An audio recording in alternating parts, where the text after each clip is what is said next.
Ассалаумағалейкум, жұма қабыл болсын. Біздің қасымызда Арал ауданы бар. Соның Бекбауыл ауылында бізге жап-жақын мына жерде тиіп тұр. Сол жерде халық жұмылып мешіт салып жатыр. Сол мешітке жан-жақтан адамдар келіп, өзінің үлесін қосып жатыр.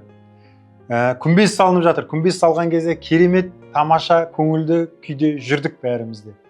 Жалпы мешіттің күмбезін орнатқаннан кейін оның келбеті әдемі болып келіп қалды. Сол сәттерде біз балаларға сыйлықтарды тараттық.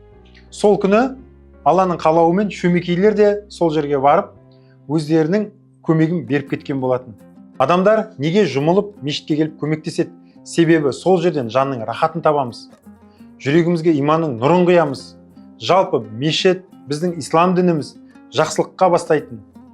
Адамдарға мейірімді, жақсылық жасауға дайын болатын, ізгі қоғамның өзегін құратын діннің бірі. Және керек емес нәрселерден шектеп, бізді жақсылыққа, тура жолға, даңғылға түсіріп, байлық пен бақытқа апаратын. Бұл ислам діні. Байлықтың кілті иманда ағайын.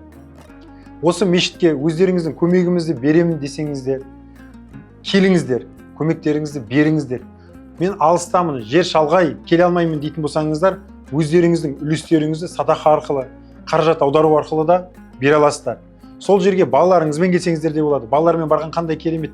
Ана жерде әкелерінің, ағаларының, бауырларының мешіт салып жүргенін көріп өскен ұрпақ ертең біздің елімізді кемелдетеді.